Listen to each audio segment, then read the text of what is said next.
Teacher سے سوال کہ یہ ہم کیوں پڑھ رہے ہیں, اس کا یوز کیا ہے, اسے کہاں استعمال کریں گے, کیا بینیفٹ ہوگا. تو میرا ذہن ایسا ہوتا تھا ہمیشہ, میں چیزوں کے بارے میں پوچھتا تھا یہ کیسے کام کرے گا, کہاں یوز ہوگا. اور مجھے آسمان سے بہت دلچسپی تھی. میں اب بھی فراز صاحب میرے دن کا ایک حصہ میں نے خالی رکھا ہوا ہے, عصر کی نماز سے لے کے مغرب کی نماز تک. کوئی بہت ضروری کام نہ آ جائے تو میں باہر صحن میں بیٹھتا ہوں اور میں آسمان کو دیکھتا ہوں, چہل قدمی وغیرہ بھی کرتا ہوں اور آسمان کو دیکھتا ہوں. مجھے اس میں ایک عجیب سا تجسس نظر آتا ہے جب بھی اسے اسٹڈی کرتا ہوں. اور دوسرا مجھے لگتا تھا کہ قرآن کریم ایک ڈیوائن بک ہے, چونکہ یہ ڈیوائن بک ہے تو اس میں بہت سارے راز ہوں گے. ہم جتنا ترجمہ پڑھتے ہیں اس سے کہیں زیادہ راز ہوں گے, ان کو سمجھنا چاہیے. پر انفارچونیٹلی یہ زندگی اتنی تیزی سے گزرتی ہے اور آپ اپنے کیریئر, اسکول, یونیورسٹی, کالج میں اتنا بھاگتے ہیں کہ اگر آپ پلین بھی کریں تو آپ نہیں پڑھ سکتے. تو جو آپ نے پوچھا نا کب شروع ہوا, وہ بیسکلی شروع ہوا کووڈ کے ساتھ. جب کووڈ آیا اور یونیورسٹیز بند ہو گئی, ہم بالکل گھر پر بیٹھے, تو پھر میں نے تھوڑا پڑھنا شروع کیا, سمجھنا شروع کیا. چونکہ میں نے آپ کو بتایا میرا تھوڑا ریسرچ مائنڈ سیٹ تھا, یہاں پہ یہ لفظ کیوں یوز کیا اور یہاں پہ ڈفرینٹ یوز کیا, سیم سینٹینس سے ڈفرینٹ کیوں, اس کا کیا لنک ہو سکتا ہے, یہ ڈفرینٹ ورڈ کیوں یوز کیا ہے یہاں پہ, اس بات کا کیا مطلب ہو سکتا ہے. مجھے بڑا تجسس میں ڈال دیتے. میں نے ڈاکٹر اسرار کی تفسیر سے شروع کیا انیشلی. تو کچھ باتیں وہ کرتے تھے جو مجھے لگتا تھا کہ اس میں دیر از مور ٹو اٹ, تو وہ مجھے بڑا تجسس میں ڈال دیتا تھا. اور میں ابھی بھی, میرے پاس شاید قریب نہ ہو, میں آپ کو اپنے نوٹس دکھاؤں گا, تو میرا قرآن کریم پورا نوٹس سے بڑا ہوا. یہ ورڈ کیوں, اس کا روٹ ورڈ کیا ہے, یہ کہاں سے آیا ہے, یہ ورڈ کیوں استعمال کیا. پھر اس کے ساتھ میرے پاس ابھی بھی اسٹیفن ہاکنگ کی بکس پڑھی ہوئی, یہ قریب یہاں پہ پڑھی ہوتی ہے, یہیں سے میں ساری ریکارڈنگ کرتا ہوں. میں ان کو اسٹڈی کرتا تھا, وہ کیا کہتے ہیں اس کے بارے میں. تو میں پورا ایک رجسٹر ہے وہ بھرا ہوتا تھا, اس میں سارے نوٹس لیتا تھا. تو یہ وہ ٹائم تھا جہاں سے میں نے اسٹارٹ کیا. پھر تو لیکن میں جو پوچھنا یہ چاہ رہا تھا کہ جب آپ جیسے نوجوانی میں, اچھا پہلے تو میں آڈینس کے لیے بتا دوں کہ یہ سفر انتہائی دلچسپ ہے, کیونکہ میں بھی اسی سفر سے گزرا ہوں. کووڈ کے دوران ہی میں نے پڑھنا شروع کیا الحاد کے خلاف کام کرنے کے لیے. وہ بات کہیں اور نکل گئی انفارچونیٹلی. میرا بھی قرآن سے پہلا تعلق ڈاکٹر اسرار کے تھرو ہی ہوا تھا.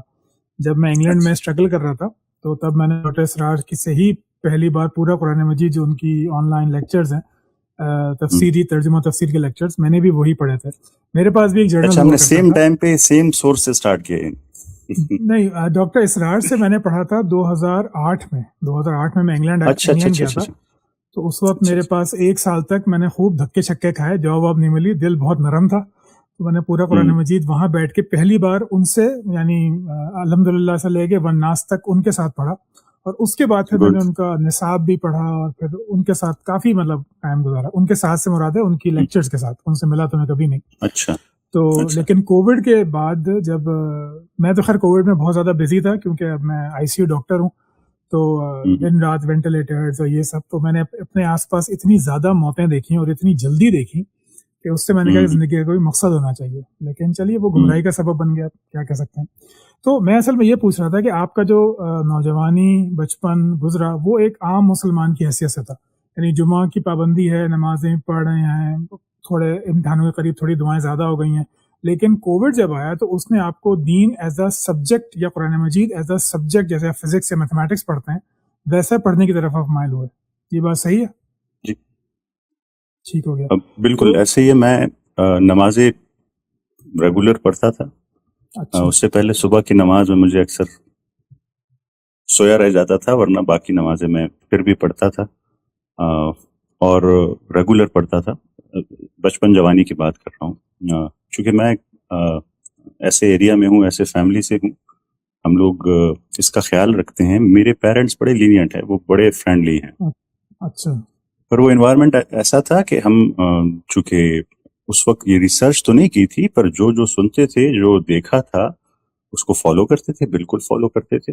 وہ جو تھاٹ پروسیس ہے وہ کووڈ سے سٹارٹ ہوا. پھر ایز اے ریسرچ پرپز سمجھنے کے لیے چیزوں کو کہ کیا ہے کیا نہیں ہے, وہ تب سٹارٹ ہوا. ورنہ میں قرآن کریم بھی پڑھتا تھا اور تجسس سے پڑھتا تھا, سمجھتا نہیں تھا, پر مجھے لگتا تھا کچھ ہے اس میں, کیوں یہاں پہ یہ ذکر کیا گیا. اس وقت ریسرچ نہیں کر پاتا تھا, اور باقی چیزیں بھی میں مینٹین رکھتا تھا اس سے پہلے بھی. ٹھیک ہو گیا. اچھا، تو یہاں پہ ایک تھوڑا سا گیپ مجھے محسوس ہو رہا ہے، کیونکہ اسرار صاحب سے میرا بھی بڑا قریبی تعلق رہا ہے۔ تو اسرار صاحب کی جو پوائنٹ آف ویو ہے وہ تو نظام، حکومت، غلبہ ہم، اسلام اس طرح کا ہے، اور آپ ہم، کا جو علمی پوائنٹ ہے ابھی جو آپ کر رہے ہیں وہ ہے قرآن مجید کی حقانیت کو موجودہ نالج کے تناظر میں ثابت کرنا۔ تو یہ ہم، تھوڑے الگ الگ ہیں، ایک ہے سیاسی یا کہنا چاہیے سماجی، آپ کہہ لیں اسے سیاسی نہیں ہم، تو، اور ایک ہے مکمل علمی۔ تو یہ جو شفٹ ہم، آیا آپ کے اندر کہ ڈاکٹر اسرار سے آپ نے پڑھا، اس سے یقیناً متاثر بھی ہوں گے، جبھی آپ نے 110 120 گھنٹے لگایا ان کو سمجھنے کے لیے، قرآن مجید پڑھنے کے لیے۔ تو یہ شفٹ کیسے آیا کہ سماجی سیاسی نظام اور ایک سائنٹیفک پوائنٹ آف ویو سے جدید نالج کے ذریعے قرآن مجید کی حقانیت کو ثابت کرنا، یہ ٹرانزیشن کیسے ہوئی؟ یہ اچھا سوال ہے، پر میرے لحاظ سے میری جو انڈرسٹینڈنگ ہے، یہ جو میں جی ابھی کر رہا ہوں یہ فرسٹ سٹیپ ہے۔ جو ڈاکٹر اسرار کر رہے تھے کیونکہ وہ آلریڈی بہت کام کر چکے تھے تو وہ دوسرے سٹیپ پر تھے۔ پہلے اچھا، مجھے لگتا ہے کہ لوگوں کو سمجھانا چاہیے کہ ہے کیا، کس کے لیے کام کر رہے ہیں، کیوں نظام بنانا چاہیے، آپ کو سمجھ آئے کہ یہ کیا ہے۔ مجھے لگتا ہے کہ ہم لوگ اکثر کلچرل مسلم بن جاتے ہیں، ہم سمجھتے نہیں ہیں چیزوں کی۔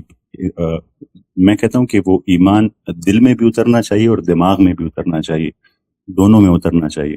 تو میں ایسے کہہ لیں کہ میں ابھی پچھلے سٹیپ پہ ہوں ڈاکٹر اسرار سے، فرسٹ سٹیپ اچھا، میں اسے لے کے چل رہا ہوں، تو وہ بنیاد بنا رہا ہوں، فاؤنڈیشن بنا رہا ہوں، اور اس کے بعد اللہ تعالیٰ کرے کہ ہم ایسا کام بھی کریں کہ جو وہ کام کر رہے تھے اس پہ جا سکے۔ پر یہ دس از دا فرسٹ سٹیپ۔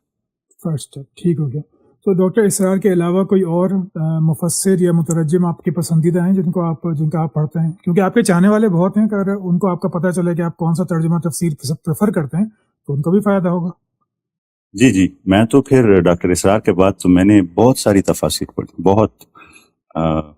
مجھے ایسے لگتا ہے نا کہ ہر کسی کو اللہ تعالیٰ نے کسی خاص ایریا میں بہت زبردست نالج دیا تھا۔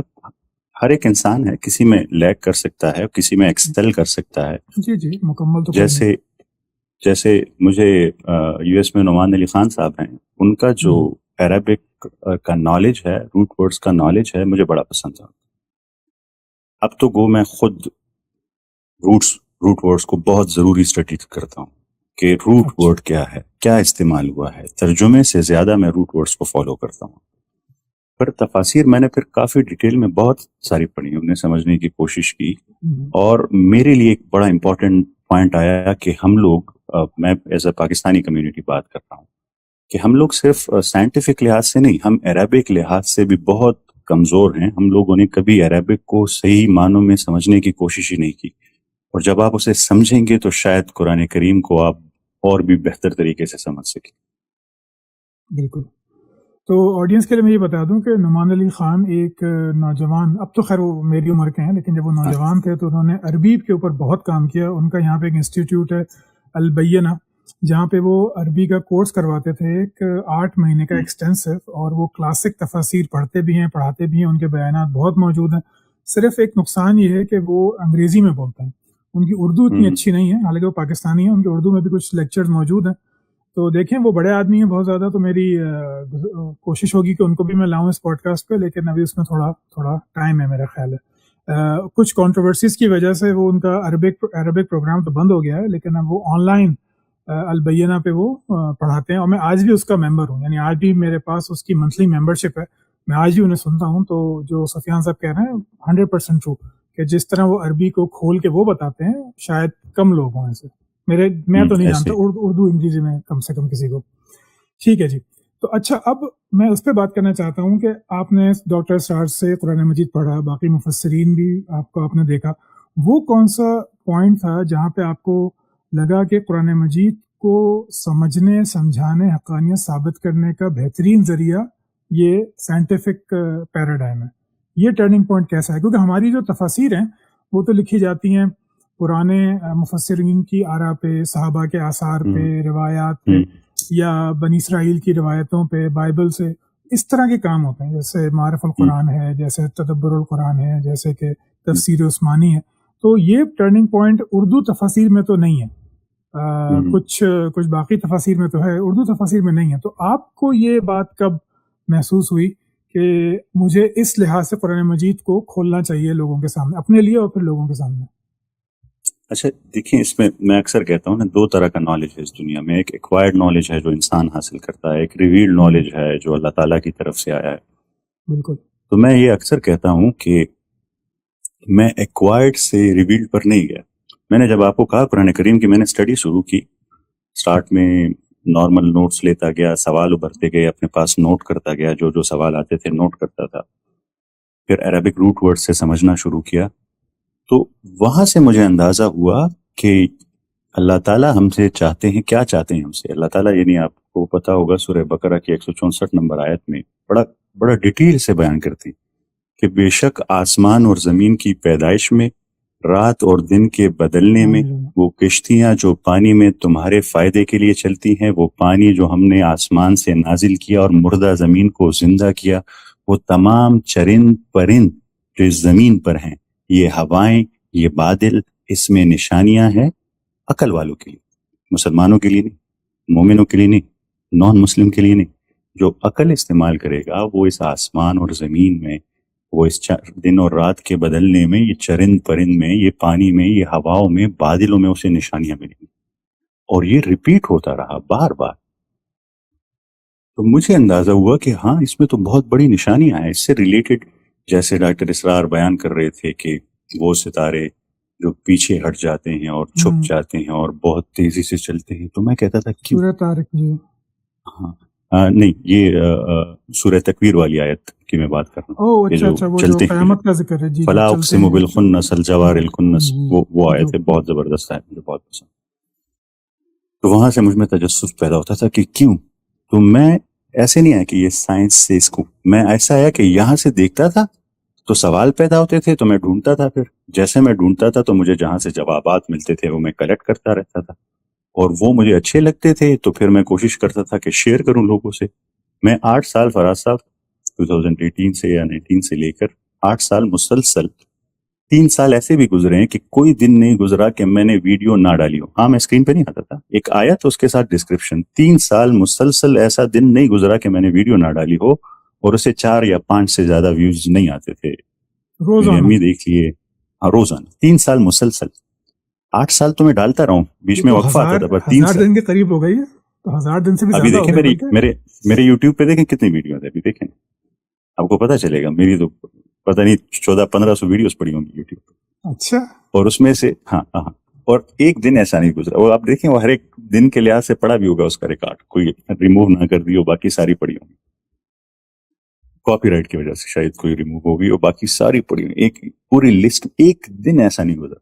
اور آپ جانتے ہیں مجھے ذرے کا فرق نہیں پڑتا تھا کہ 4 سے 5 ہوئی یا 5 سے 6 ہوئی، کیونکہ مجھے لگا تھا میں کوئی بہت اچھی اور ویلیویبل چیز. فرا صاحب میں آپ کو ایک بات بتاؤں، میں اگر ایتھیسٹ یا وہ لوگ جو اسکیپٹک ہیں یا ایگنوسٹک ہیں ان سے بات کرتا ہوں تو میں آپ کو اپنی فیلنگ بتانا چاہتا ہوں کہ میں کس فیلنگ سے بات کرتا ہوں. اور یہ بالکل جینون ہے، اس میں کوئی دو رائے نہیں ہے. میرے دل میں کبھی بھی رتی برابر نفرت نہیں، رتی برابر نہیں. آپ کو میرے چہرے سے، میری باتوں سے لگ رہا ہوگا کہ میں جھوٹ نہیں بولتا، بالکل نہیں. میں صرف اس فیلنگ سے دیتا تھا کہ میرے پاس کوئی چیز ہے جو بڑی اچھی ہے، بہت قیمتی چیز مجھے پتا چل گئی. فراز صاحب کو پتا چلا بٹ کوائن اوپر جانے والا ہے، بہت بڑا فائدہ ہے، جو ان کے قریب ہے ان کو کہتا ہے کہ انویسٹ کر لو، بہت بڑا فائدہ ہے. مجھے جنرلی لگتا ہے کہ یہ چیز قیمتی ہے تو میں شیئر کرتا تھا، چاہے وہ ایتھیسٹ ہو، ایگنوسٹک ہو، اسکیپٹک ہو، مسلمان ہو، جوان ہو، تو میں شیئر کرتا تھا. چونکہ کوئی مجھے جانتا نہیں تھا، کوئی کہتا تھا ہر روز ویڈیو ڈالتا جا رہا ہے، پتہ نہیں کیا شیئر کرتا جائے، اور ٹیکسٹ ہوتا تھا. جی 1500 ویڈیوز ہیں ابھی، میں نے آپ کا چینل کھولا تو اس پہ بھی فی الحال 1500 ویڈیوز ہیں. ہاں وہ 1 منٹ 2 منٹ میں نے جو سٹارٹ کیا تھا نا، وہ قرآن ڈیلی ڈوز تھا اس کا نام، کہ میں میں آپ کو بتا نہیں سکتا، میں 360 ڈگری پہ چینج ہو گیا. ایسے ہی جیسے کسی کو کوئی ویکسین لگ جاتی ہے چینج. تو میں نے کہا کہ یہ تو لوگوں تک پہنچانا چاہیے، یہ تو ان سے فائدہ ہوگا. تو میں ایک ویڈیو بناتا تھا 1 آدھ منٹ کی، اس میں آیت چل رہی ہوتی تھی، نیچے میں ڈسکرپشن لکھ دیتا تھا. مجھے لگتا ہے لوگوں کو اس سے فائدہ ہوگا، تو وہ میں نے اسپریڈ کرنا شروع کر دیا وہ میسج. ڈیلی ڈوز یہ آج بھی شاید آپ کے نام کے ساتھ آتا ہے، ڈاکٹر نام ابھی بھی ہے ڈیلی ڈوز، پر اب ڈیلی سے تھوڑا کیونکہ وہ میں ایک اچھا میں نے جو مائنڈ سیٹ سے سٹارٹ کیا تھا نا، وہ یہ سٹارٹ کیا تھا 2018 میں، ابھی نہیں. مجھے اس ٹائم اندازہ ہو گیا تھا کہ ہمارے لوگوں کا اٹینشن سپین بہت کم ہو گیا، تو میں نے ڈیسائیڈ بالکل کیا تھا کہ میں 1 منٹ سے 2 منٹ ویڈیو ڈالوں گا, اس سے زیادہ ویڈیو نہیں ڈالوں گا, تاکہ لوگ آسانی سے پڑھ سکے, اس کی طرف واپس آ سکے, تھوڑا تھوڑا ڈوز انہیں دیتا رہو. تو میں نے اس کے لحاظ سے سٹارٹ کیا تھا. آپ سوچیں, مجھے اکثر لوگ کہتے ہیں, مجھے اس دن کسی نے میسج کیا کہ سر میرا تو 4 مہینے ہو گئے ہیں اور میرے 300 فالوورز ہیں. میں نے اسے کہا میرے 8 سال 300 بھی نہیں ہوتے.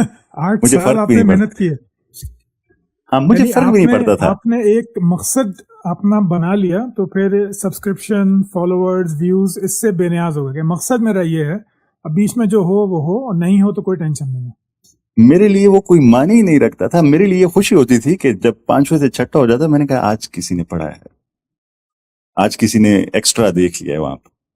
تو وہ میری امی اسٹیٹس پہ لگا دیتی تھی, والد صاحب دیکھتے تھے, ایک آدھ دوست دیکھ لیتے. مجھے معلوم تھے, گنتا تھا میں کہ اتنے لوگ ہیں دیکھتے رہتے. تو وہ تھا ایک کہ میں ایک اچھی چیز لا رہا ہوں, کسی سے شیئر کرتا ہوں, کسی کو اس کا فائدہ ہوگا. تو وہ پھر جب گروتھ تب آئی جب میں نے غور و فکر سیریز شروع کی, خود اسکرین پر آیا, خود بات کرنا شروع کی. میں فراز صاحب, یہ ٹرانزیشن کیسے ہوا جب آپ نے چہرے یہ کے ساتھ آنے کا فیصلہ کیا؟ 2025 میں, یہ 2025 میں. ہاں, اچھا, اچھا, میں آپ کو 2025 میں تھرو آؤٹ اپنی یونیورسٹی میں بھی, پھر اس کے بعد یونیورسٹی آف سوابی میں بھی کوئی بھی انٹرنیشنل کانفرنس ہو, 8 سے 10 ہوئی ہے, وہ میں نے ہوسٹ کی ہیں, آرگنائز کی ہیں. کنوکیشنز ہوتے تھے تو میں اسٹیج پہ ہوتا تھا. تو میری ووکل سکلز اچھی تھی, وربل سکلز اچھی تھی اسٹارٹ سے.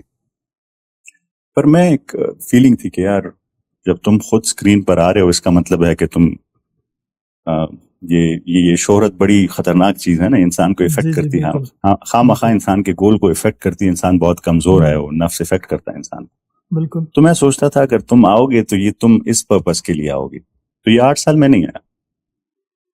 اور غور و فکر میں اس لیے ہے کہ پھر وہ 2 منٹ ویڈیو سے سیشن چینج ہو کر لوگوں کو سمجھانا تھا. اگر آپ آج بھی میری ویڈیو دیکھیں نا, غور و فکر کی پہلی قسط, تو وہ بنیادی سوال ہیں کہ میں کون ہوں, میری زندگی کا کوئی مقصد ہے یا نہیں ہے, فلسفی کیا کہتی ہے, سائنس کیا کہتی ہے, لٹریچر کیا کہتا ہے, کیا میری زندگی کا کوئی مقصد ہے, میں کیا کر رہا ہوں. جب یہ باتیں میں سوچا کہ اگر میں نہ ہوں تو یہ صرف آپ ٹیکسٹ کی شکل میں نہ بیان کر سکتے, اور نہ شاید لوگ ٹیکسٹ پڑھتے, نہ ویڈیو میں اسے بیان کر سکتا ہوں. اس کے لیے ضروری تھا کہ میں اسکرین پر آؤں.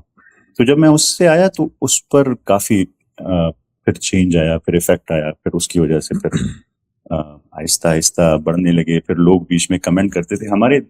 مجھے ایک بہت بڑا افسوس ہے, وہ افسوس یہ ہے کہ ہمارے لوگوں کو مناظرہ کہہ لیں اسے, یا ایسی باتیں پسند ہیں جب 2 لوگ ایگریسو ہوں اور سخت باتیں کریں. تو مجھے میسیجز آتے تھے کہ تم اگر اتنے عرفان خان ہو تو اس سے بات کرو, اتنے عرفان خان ہو تو اس سے بات کرو. میں نے ہمیشہ ایوائڈ نہیں کیا. میں جب بھی کسی سے بات کرتا ہوں, اب بھی کسی بھی ایتھیسٹ ہو, ایگنوسٹک ہو, اسکیپٹک ہو, میں اسے پوچھتا ہوں کہ مجھ سے بات کرنے کا آپ کا مقصد یہ ہے کہ میں آپ کو غلط ثابت کروں اور آپ مجھے غلط ثابت کریں, اور میں کہوں کہ میں ٹھیک ہوں اور آپ ٹھیک ہیں. تو میں یہ ڈسکشن نہیں کرنا چاہتا. آپ ٹھیک ہے اپنی جگہ. اگر آپ کو لگتا ہے کہ ہم کچھ نالج شیئرنگ کر سکتے ہیں, مجھ سے آپ کو کوئی ایسی انفارمیشن مل سکتی ہے جو آپ کے لیے ہیلپ فل ہو, میں حاضر ہوں, میں آپ سے بات کر سکتا ہوں, کسی بھی ٹائم بات کروں. میرا یہ اسلوب ہوتا ہے, اور میں نے جن سے کیا آپ ان سے کنفرم بھی کر سکتے ہیں. میں ایک ہی سوال پوچھتا ہوں کہ ایسے کریں.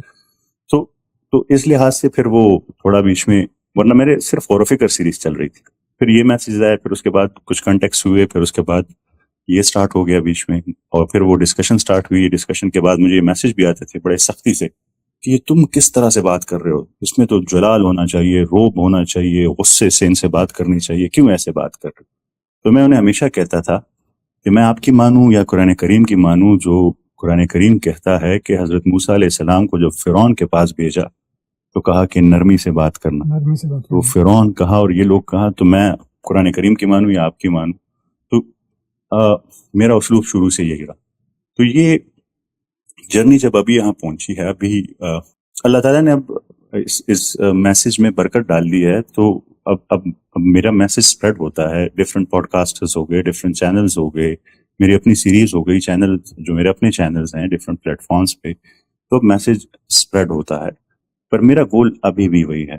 میں چاہتا ہوں کہ لوگ, جب میں نے قرآن کریم اسٹڈی کیا نا فراز صاحب, میں ایک بات آپ کو بتا, مجھے پہلے اس کا اندازہ نہیں تھا. کچھ باتیں ایسی تھی نا جس نے مجھے جھنجھوڑ کے رکھ دیا ہے قرآن کریم کے بارے میں, جو میں پہلے نہیں سمجھتا تھا ایز اے کلچرل مسلم. پہلی چیز, مجھے لگتا تھا کہ قرآن کریم میں سوچنا نہیں چاہیے, اور بس جو ہے اسے فالو کرو ایز اٹ از. سوچنا نہیں, سوال کرنا نہیں ہے. انفیکٹ جب میں نے سٹارٹ میں یہ کام شروع کیا تو میں, فراز صاحب چونکہ 4-5 لوگ دیتے تھے تو میں پھر یونیورسٹیز وزٹ کرتا تھا, اور اپنی یونیورسٹی میں میرا زیادہ بس چلتا تھا کیونکہ میں ڈائریکٹر اسٹوڈنٹ افیئرس تھا. تو وہاں پہ ہر ایک سیمسٹر جو پاسنگ آؤٹ ہوتا تھا نا, میں ہر ایک سیمسٹر کے پاس جاتا تھا اور ان کے سامنے بولنا شروع کر دیتا. کالجز جو میں, تو اکثر لوگ کھڑے ہو جاتے تھے کہ یہ آپ کیا کر رہے ہیں, یہ اس کی تو اجازت نہیں ہے, آپ ایسا کیوں کر رہے ہیں. تو میں انہیں کہتا تھا کہ آپ کی مانو یا قرآن کریم کی. تو میں آپ کو بتانے والا تھا کہ قرآن کریم کی کچھ چیزیں آپ کو پتہ ہے. قرآن کریم نے بدترین جانور, کتنا سخت ورڈ ہے, کتنا سخت ورڈ ہے, کس کے لیے استعمال کیا ہے؟ بدترین جانور, وہ گونگے بہرے جو عقل سے کام نہیں لیتے. یہ جب میں پڑھتا تھا یہ آیتیں تو میں حیران رہ جاتا تھا. جیسے میں نے آپ کو وہ سورہ بقرہ کی آیت بتائی کہ اس میں نشانی ہے عقل والوں کے لیے. سورہ ملک میں دوزخ والے سے پوچھا جائے گا کہ کس چیز نے تمہیں دوزخ میں ڈالا. آپ کو پتہ ہے وہ جواب میں کیا کہیں گے؟ وَقَالُوا لَوْ كُنَّا نَسْمَعُ أَوْ نَعْقِلُ مَا كُنَّا فِي أَصْحَابِ السَّعِيرِ, کہ اگر ہم سنتے اور عقل سے کام لیتے تو ہم دوزخ والوں میں سے نہ ہوتے. تو جواب میں کہا جائے گا فَاعْتَرَفُوا بِذَنبِهِمْ, ابھی آپ نے اپنے اصلی گناہ کا اقرار کیا ہے. اتنا صاف صاف بیان ہوا ہے. پھر جب وہ حدیث میں نے پڑھی جو اس سے ریلیٹڈ, تو مجھے اندازہ ہو گیا کہ یہ تو ہم لوگ جو غور و فکر ہے, میں نے پھر سیریز کا نام بھی غور و فکر اس لیے رکھا, جو سوچنا ہے, جو تدبر کرنا ہے, وہ تو ہم نے چھوڑ دیا ہے. اور وہ چیز تو قرآن کریم آپ سے بار بار مانگ رہی ہے اور بہت صاف بیان کر رہی ہے کہ آپ نے یہ کام کرنا ہے. تو یہ جو سلسلہ تھا غور و فکر, وہ ان آیتوں کا, تو ایک یہ چیز ہے. دوسری میں شیئر کرتا ہوں بعد میں ساتھ ساتھ, وہ میں کنٹینیوس بولتا رہوں گا, آپ کو بیچ میں موقع نہیں, اس لیے میں چاہتا ہوں کہ آپ کے لیے نہیں, آپ بولیے, بالکل بولیے, آپ تو بہت اچھا بولتے ہیں.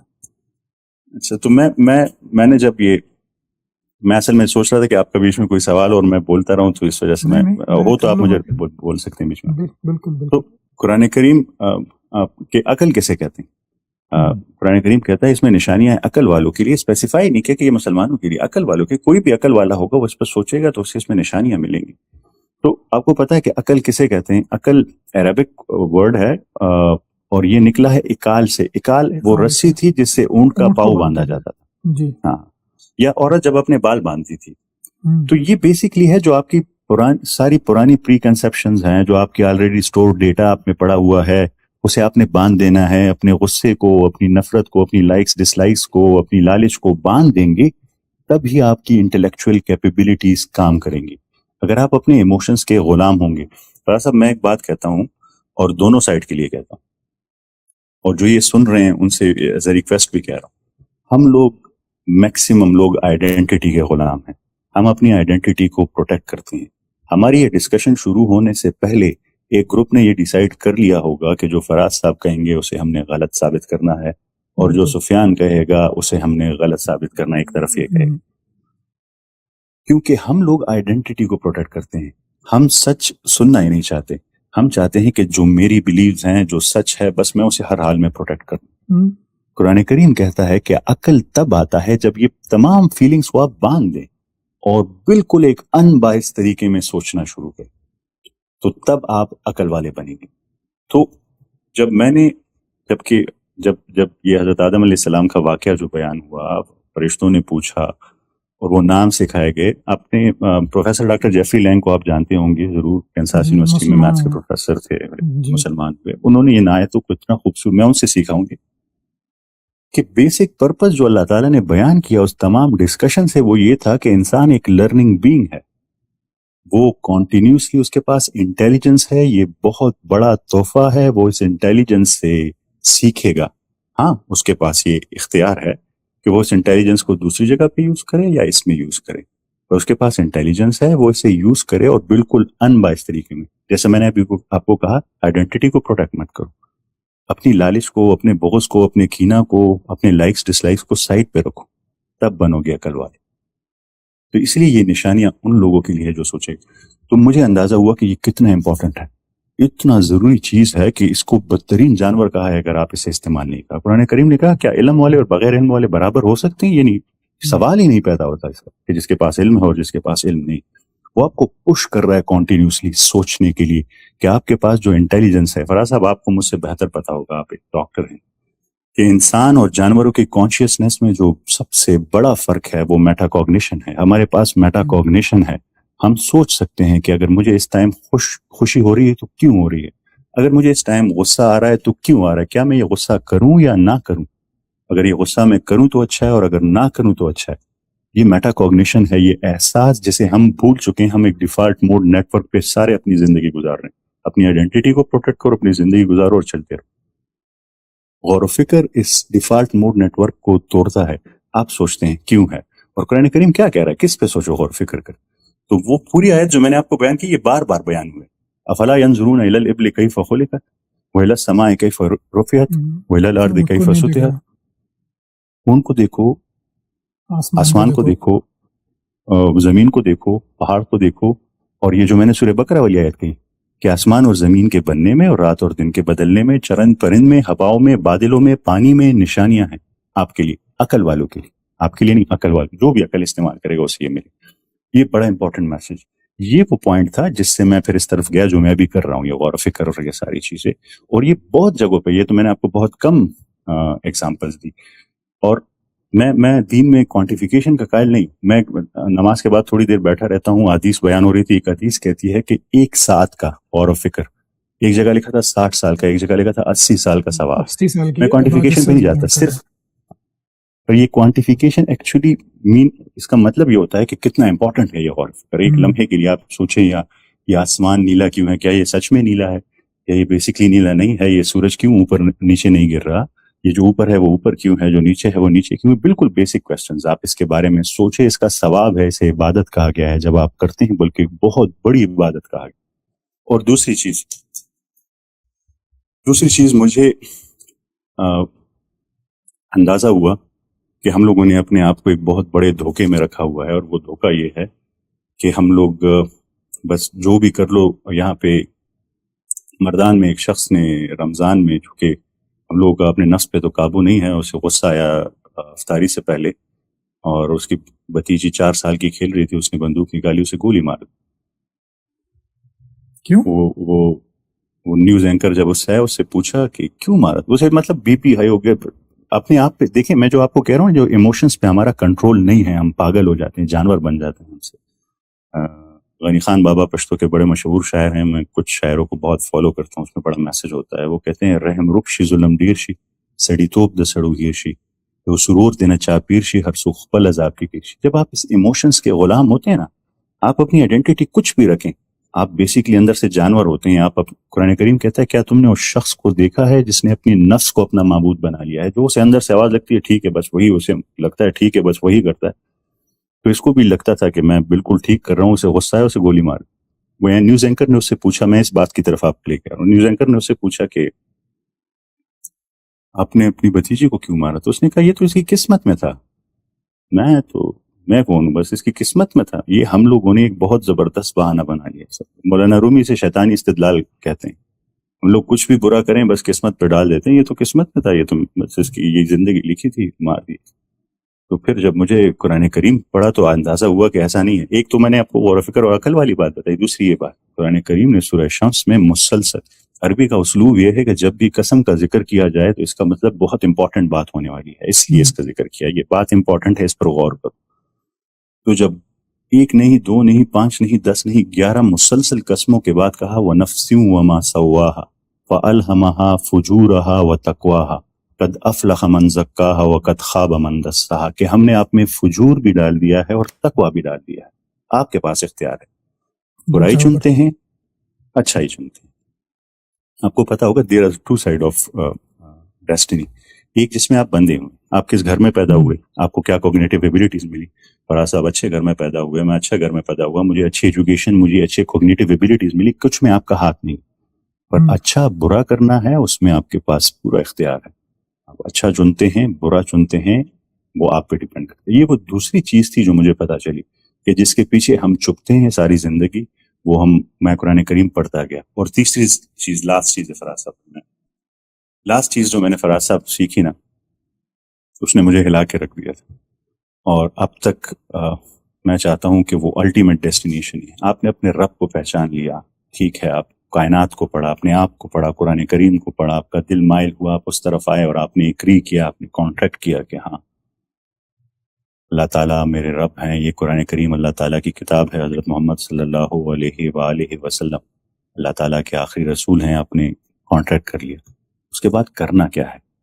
دیکھیے، قرآن کریم ایک سورت ہے پوری اس میں ڈیڈیکیٹڈ، وہ بیان کرتی ہے، کیا تم نے اس شخص کو دیکھا ہے جس نے دین کو جھٹلا دیا ہے؟ اس لفظ پر غور کیجیے. وہ شخص جس نے دین کو جھٹلا دیا ہے وہ کون ہے؟ جو یتیم کو دھکے دیتا ہے، جو مسکین کو کھانا کھلانے کی تلقین نہیں کرتا. تو تباہی ہے ایسے نماز پڑھنے والوں کے لیے جو اپنی نمازوں سے غافل ہیں اور ضرورت کی چیز بھی مانگنے پر نہیں دیتے. سورہ بلد پڑھیے، وہ کیا کہتے ہیں؟ ہم نے آپ کو 2 گھاٹیوں کا راستہ دکھایا، پر آپ لوگ مشکل راستہ نہیں چنتے. کون سا ہے مشکل راستہ؟ جو ابھی میں نے بیان کی. یتیم، مسکین، جو کمزور طبقہ ہے اس کی مدد، صبر کرنا، تلقین کرنا، مسکینوں کو کھانا کھلانا، جو ضرورت مند ہے، جو پھنسے ہوئے ہیں ان کی مدد کرنا، یعنی دوسری انسانیت کی مدد کرنا، انسانوں کی مدد کرنا. مسلمان جنرلی انسانوں کی مدد کرنا. یتیم میں یہ نہیں کہا کہ جو مسلمان یتیم ہے اس کی کرو یا نہ کرو، مسلمان مسکین ہے تو کرو، مدد کرو، لوگوں تک پہنچو. اس کنٹریکٹ کے بعد آپ نے کرنا کیا ہے؟ میں یہ جو کہتا ہوں نا فراز صاحب، کہ میرے لیے سب سے امپورٹنٹ چیز کسی کا احترام ہے، کہ کسی کا دل نہ دکھ سکے میری وجہ سے، کسی بھی انسان کا، ریگارڈلیس آف اینی. وہ یہ پوائنٹ ہے، وہ یہ لاسٹ پوائنٹ ہے جس پہ میں پہنچا ہوں، کہ آپ نے اپنے آپ کو بھی، مومن اسے کہتے ہیں جب آپ روٹ ورڈز کو اسٹڈی کرتے ہیں قرآن، وہ ہے جس کے اندر امن آ جائے، جو اپنی نفس کا، خواہشات کا، ایموشنز کا غلام نہ رہے، جو میں نے آپ کو یہ پورا پروسیس بتایا، اور جس کی وجہ سے باہر امن آ جائے. وہ یتیم کو، مسکین کو، ہر کمزور شخص کو جس پر ظلم ہو رہا ہے اس کے ساتھ کھڑا ہو. یہ وہ چیزیں تھی جو میں نے اس میں سے اٹھائی.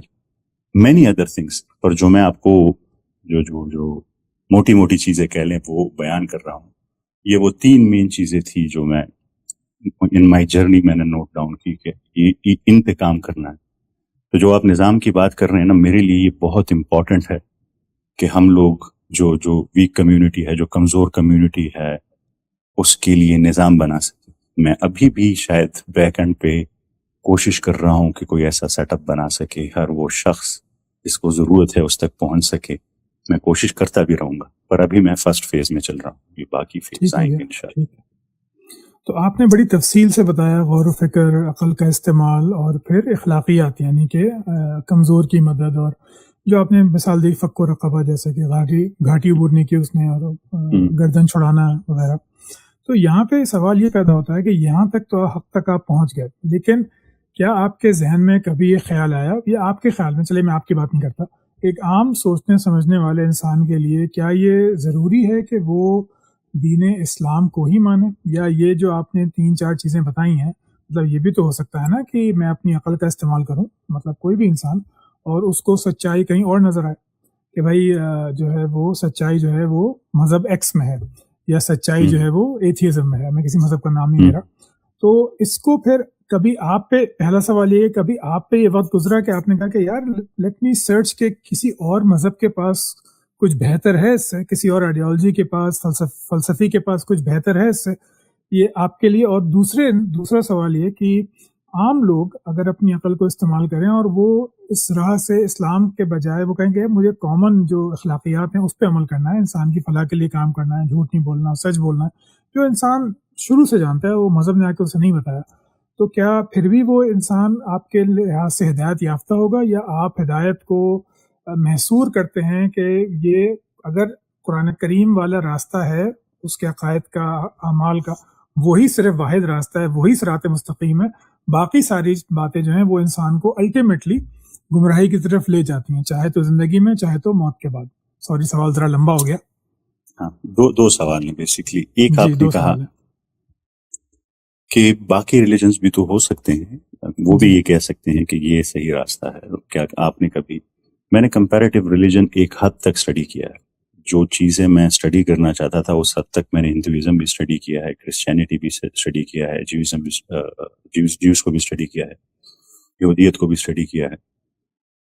اور مجھے جو میری فائنڈنگز ہیں وہ میری فائنڈنگز ہیں, وہ ٹھیک غلط دونوں ہو سکتی ہے. جی جی بالکل. میری طرف سے تمام ریلیجنز بیسکلی نکلی ایک ہی جگہ سے ہیں, اور وہ حضرت آدم علیہ السلام سے اسلام سٹارٹ ہوا ہے, حضرت محمد صلی اللہ علیہ وآلہ وسلم سے نہیں, وہاں سے سٹارٹ ہوا. بیچ میں پیغمبر آتے رہے ہیں, کتابیں آتی رہی ہیں, واللہ عالم. میں نے جتنی اسٹڈی کی ہے ہندوازم کے پاس بھی آئی ہیں, کتابیں آئی ہیں, میرے خیال میری جو انڈرسٹینڈنگ, اور اسی طرح باقی کا ہمیں معلوم ہے. پر مجھے میری جو اسٹڈی ہے مجھے لگا وہ بیسک کامن میسج سب میں سیم ہے, پر وہ ڈائیورٹ کرتے گئے کچھ پوائنٹس پہ, کسی نہ کسی پوائنٹ پہ ڈائیورٹ کرتے گئے. وہ میں نے اپنے پاس نوٹ ڈاؤن کیے کہ یہ پوائنٹ ہے, یا یہ میرے لحاظ سے یہ وہ جگہ تھی جہاں یہ ڈائیورٹ کر گئی, یہ جگہ تھی جہاں یہ ڈائیورٹ کر گئی. تو یہ تمام کی روٹس ایک ہیں, چونکہ بیچ میں ڈائیورجن ہوتی رہی ہے تو نکلتے گئے. مجھے لگتا ہے کہ کوئی بھی شخص سچ کی تلاش میں ہوگا اور جنون سچ کی تلاش میں ہوگا, وہ پہنچے گا صحیح ڈائریکشن پہ. اس کو میں نے کی ہے اپنی ڈائریکشن, مجھے یہ ڈائریکشن ملی ہے. اب ہر ایک شخص اپنے مطابق کرے گا, اس کی اپنی اکاؤنٹیبلٹی ہوگی, اس کو پتا ہے, ہر ایک اپنے دل کو پتا ہے اسے کہ وہ جنونلی کر رہا ہے یا جنونلی نہیں کر رہا ہے, وہ صحیح جگہ پہ پہنچے گا. میں احترام تمام ریلیجنس کا کرتا ہوں, پر میری اسٹڈی کے مطابق ہاں یہاں پہ ڈائیورژن ہوئی ہے, یہاں پہ ڈائیورژن ہوئی ہے, یہاں پہ ڈائیورژن ہوئی ہے, یہ ڈائیورژن نہیں ہونی چاہیے تھی. روٹس میں سیم سمجھتا ہوں کہ وہ سیم ہے.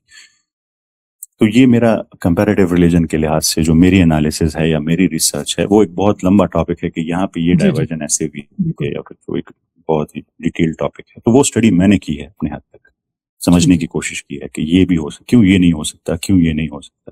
دوسری بات اس میں جو آپ کو بتاؤں فراز صاحب, میں نے قرآن کریم کو نعوذ باللہ شک کی نظر سے نہیں پر ٹیسٹ کیا ہے. اس نے ایک بات کہی ہے, یہ بات ہے, کیا یہ بات پروف ہوتی ہے؟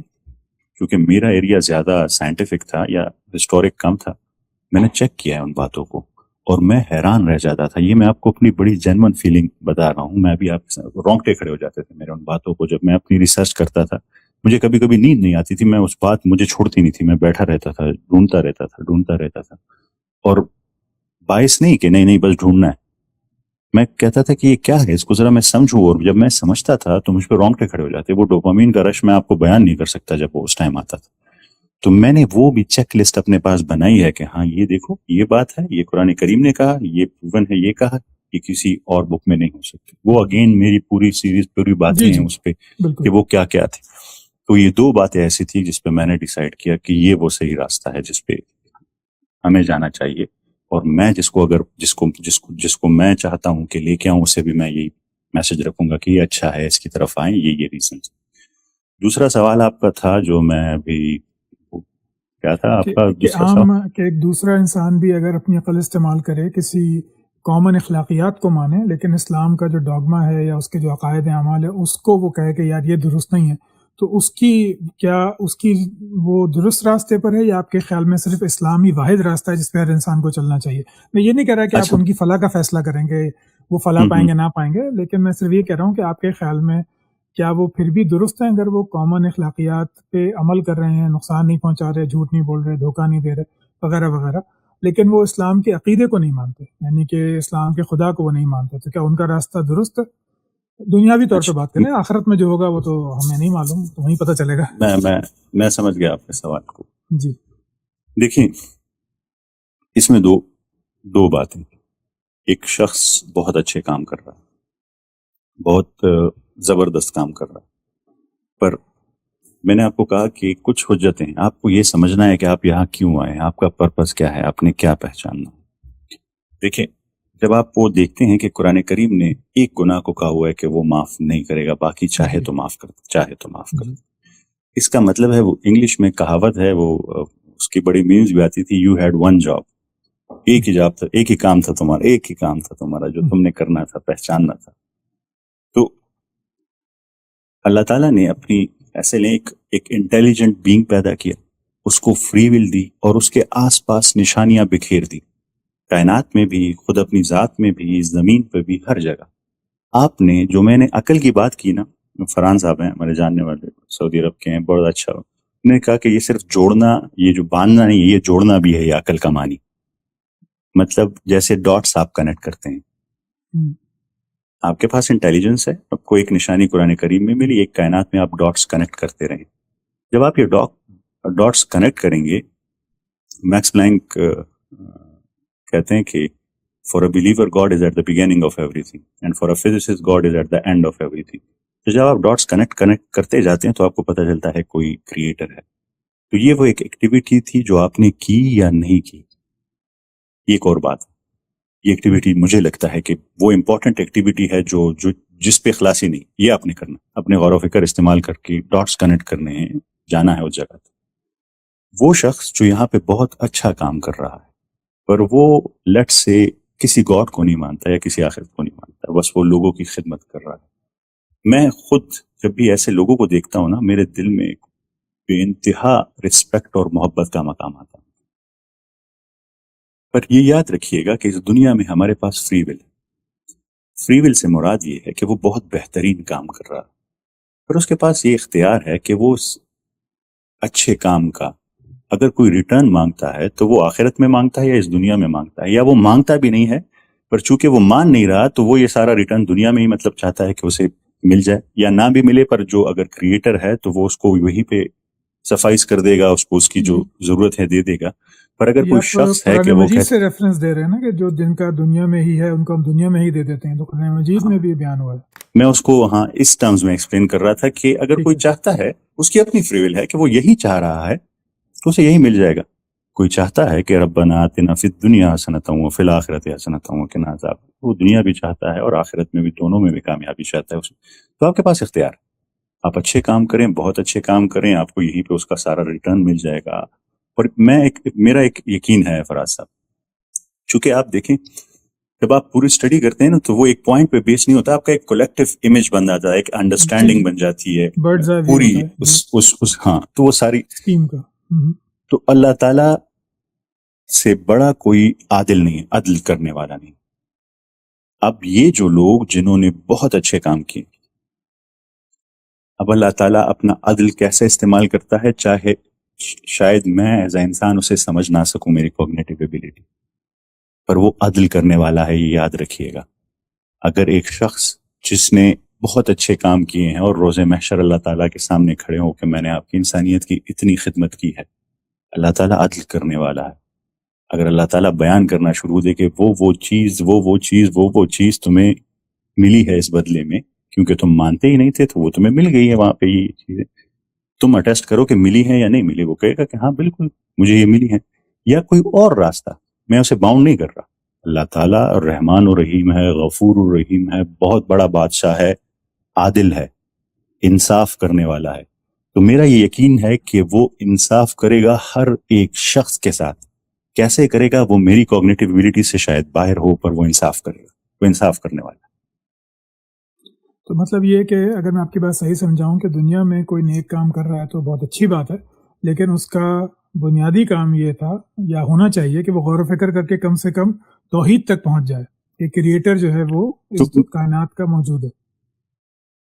اور پھر اگر آپ آخرت میں یاد کریں تو میں نے جو اگر یاد کریں تو میں نے بیان بھی ایسے کیا کہ میں یہ تو وہ تب آیا جب آپ نے کانٹریکٹ کیا کہ ہاں میں پہنچ گیا ہوں رب تک، رب ہے اور وہ میں اس کو فالو کروں. دیکھیں اس میں ایک اور بات بھی ہے فراز صاحب، آپ ایک کام کو بہت اچھا سمجھتے ہیں کسی ٹائم پہ، پر میں اور آپ تو یہ مانیں گے نا کہ میں بھی، فراز صاحب بھی، یا کوئی اور بھی، کیا ہمارے پاس پرفیکٹ نالج ہے؟ نہیں، پرفیکٹ نالج انسان کے پاس پرفیکٹ نالج ہو سکتی ہے؟ نہیں ہو سکتی ہے. تو دیکھیے آج ہمیں جو چیزیں پتہ چل رہی ہیں کہ اچھی ہیں یا بری ہیں، شاید آج سے 50 سال بعد سب کو اچھا سمجھا جا رہا ہو، یہ کھاؤ یہ بڑی اچھی چیز ہے، پر شاید وہ بعد میں پتہ چلا کہ بہت بری چیز تھی، ہمیں پتہ نہیں تھا. ایسا ہوتا ہے. اسموکنگ تھی پہلے سمجھا جاتا تھا کہ بڑے فائدے ہیں اس کے، اب جو ہے ہم کہتے ہیں کہ چھوڑ دو، کینسر ہوتا ہے. جی بالکل ایسے بہت سارے فوڈ آئٹمز ہیں جو پہلے بڑے اچھے سمجھے جاتے تھے، اب پتہ چلا کہ اس کے بہت سارے نقصانات ہیں، ان سے بچا جاتا ہے، ڈاکٹر پرسکرائب کرتے ہیں مت یوز کرو. تو ہم لوگ انسان، جیسے میں ایک تھیسٹ ہوں، میں ایک مسلمان ہوں، میں مانتا ہوں کہ ایک ذات ہے جس کے پاس پرفیکٹ نالج ہے. تو اگر اس نے کچھ پیرامیٹر سیٹ کیے ہیں تو اس کے پاس اس کو آگے کا بھی علم ہے, اس کو پیچھے کا بھی علم ہے. چونکہ میں اس ڈیسٹینیشن پر پہنچ گیا ہوں اپنی ریسرچ کے بعد کہ وہ ہے, تو پھر مجھے اس پہ ٹرسٹ کرنا ہوگا کہ ہاں یہ باتیں ٹھیک ہیں. اب انسان اگر یہ ڈیسائیڈ کرے گا, وہ کسی کریٹر کو نہیں مانتا, تو وہ تو اپنی نالج کے بیسس پہ ڈیسائیڈ کرے گا کہ یہ ٹھیک ہے اور یہ غلط ہے. ٹھیک نہیں جی بالکل. تو وہ ٹھیک اور غلط, ہاں ٹھیک اور غلط تبھی ہو سکتا ہے جب کوئی پرفیکٹ نالج والا آپ کو بتائے کہ ہاں یہ بات ٹھیک ہے اور یہ بات غلط ہے. تو لیکن پھر اس میں انسان مکلف کیسے ہوگا؟ مطلب جیسے کہ میں آپ سے اس لیے ذرا اس پہ گفتگو زیادہ کر رہا ہوں کہ اب میرا تجربہ یوٹیوب میں نے سٹارٹ کیا ہے 25 اپریل 2025 میں, تو اس کے بعد سے بہت زیادہ لوگ اب آتے ہیں. تو مجھے بہت زیادہ جیسے ہندو لوگ جو ہوتے ہیں ان کی بہت ای میلز آتی ہیں, میسیجز آتے ہیں, اور وہ مجھے ویسے ہی مومن دکھتے ہیں اپنے دین میں جیسے کبھی میں خود تھا. وہ بالکل سیٹ ہیں اس کے اوپر کہ یہی ہے. جیسے سناتن دھرم والے جو ہیں ان کی بڑی کہ ویداز میں یہ ہے, ویداز میں وہ ہے, وہ بڑی مومنانہ شان سے وہ باتیں کرتے ہیں. مومنانہ شان سے مرادی کنوکشن کے ساتھ وہ باتیں کرتے ہیں. ایسی ایک پاسٹر صاحب نے مجھے ای میل کی اور بائبل کی آیات اور یہ وہ, یعنی وہ مطلب کہ ان سے تھوڑی سی میری بات بھی ہوئی, تو مجھے ایسا احساس ہوتا ہے کہ یہ لوگ بھی میری طرح ہی یا آپ کی طرح ہی کوشش میں لگے ہوئے ہیں اور ڈھونڈ رہے ہیں. لیکن ان میں کامن چیز کیا ہے کہ, اور جو پھر جب میں نے اس کو مزید ریسرچ کیا تو مجھے وہ سامنے بھی آ گئی بات کہ ہر انسان جو جاگتا ہے, جو چاہتا ہے کہ دنیا کا کوئی مقصد ہے, جس کو کوئی بھی جھٹکا لگے, کوئی کووڈ آپ کے ساتھ ایک واقعہ بنا, کسی کے ساتھ کوئی اور واقعہ بنا, جب وہ پڑھنا شروع کرتا ہے, سوچنا شروع کرتا ہے, تو وہ ہمیشہ اپنے دین کی سچائی کو ہی مطلب حقیقت مان لیتا ہے.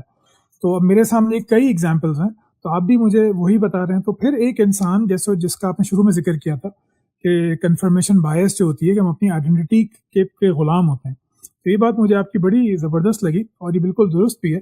تو پھر ایک عام انسان جب اپنی کہنا چاہیے آئیڈینٹی کا ایسا گرفتار ہے کہ اس کنفرمیشن بائس سے نکلتا ہی نہیں. آپ مسلمان پیدا ہوئے, کمپیریٹیو اسٹڈی کی, اور آپ نے کہا کہ قرآن مجید صراط مستقیم ہے.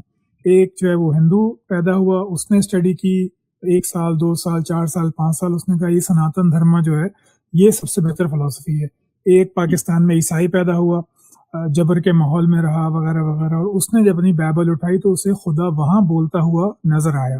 تو اس کنفرمیشن بائس سے نکلنے کا یا راستہ آپ کے نزدیک کیا ہو سکتا ہے یا کیا ہونا چاہیے؟ یا میں آپ یہ کیسے کہہ سکتے ہیں, چلے میں اس کو تھوڑا سا چینج کر دیتا ہوں, آپ کیسے کہہ سکتے ہیں کہ آپ نے اپنی کنفرمیشن بائس کو ہٹا کر اسلام کو سچا مانا, جیسے کسی ہندو نے ہندوازم کو مانا, کسی نے کرسچینٹی کو مانا, تو اس سچ کا فیصلہ ہم کیسے کریں گے جبکہ ہم اپنی آئیڈینٹی سے باہر نہیں نکلتے یا نکل سکتے؟ یوں کہ اس کا جو میزان ہے, فرقان ہے, وہ قرآن کریم ہے. اور وہ میں بار بار کہتا ہوں کہ کوئی بھی کرے, کمپیریٹیو اسٹڈی کرے, قرآن کریم کو اٹھائے اور ایک ان بائس انداز میں رکھے. جو میں نے کہا وہ باندھنا ہے وہ صرف مسلمانوں کے نہیں, کوئی اگر کوئی تھرڈ پرسن باہر سے آئے وہ بھی اسے باندھے اور دیکھے, اسے منطق پہ رکھے, اسے سائنس پہ رکھے اور اسے اسٹڈی کرے.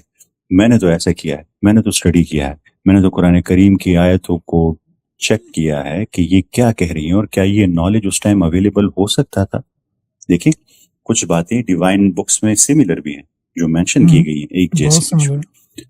ویڈیو کو انٹرپٹ کرنے کے لیے بہت معذرت. یوٹیوب پہ صرف 2 کرنسیز چلتی ہیں, ایک ہے نمبر آف ویوز اور دوسری ہے نمبر آف سبسکرائبرز. آپ کی محبت سے مجھے نمبر آف ویوز تو بہت ملتے ہیں, کئی ہزار ملتے ہیں, لیکن سبسکرائبرز کی تعداد بہت ہی کم ہے.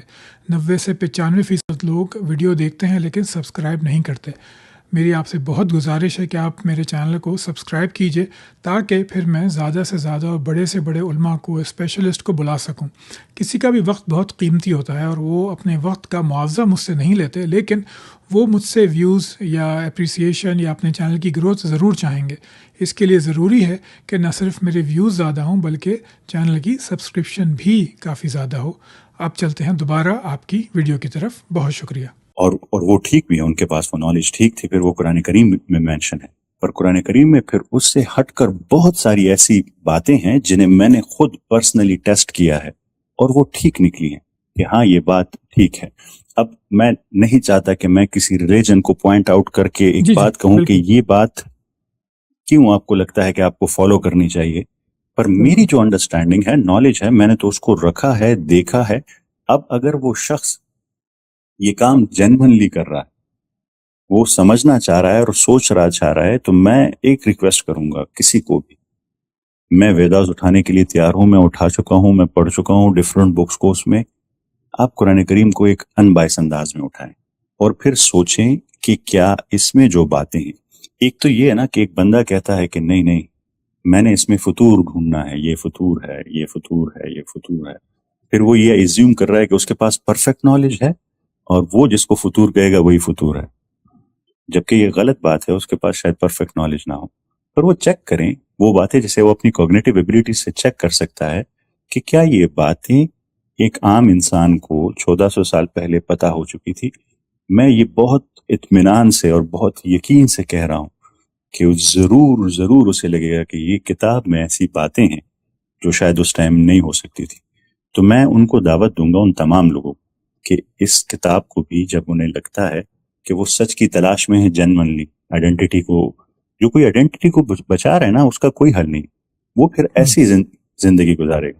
وہ علامہ اقبال کہتے ہیں نا کہ ان تازہ خداؤں میں بڑا سب سے وطن ہے, جو پیرہن اس کا ہے وہ مذہب کا کفن ہے. یعنی کوئی اپنے قوم کو بچا رہا ہے, کوئی اپنی وطن کو بچا رہا ہے. یہ ریکارڈنگ ایرر آ رہا ہے, تو یہ کوئی ایشو ہے, ریکارڈنگ نہیں ہو رہی کہ کیا؟ ریکارڈنگ تو ہو رہی ہے, میرے پاس آ رہا ہے ریکارڈنگ ایرر ریڈ کلر کا لکھا ہوا ہے, آپ دیکھ لیں اپنے پاس کنفرم ہے آ رہا ہے, کیونکہ میرے پاس ریکارڈنگ میری سائٹ کی بھی ریکارڈنگ ہو رہی ہے.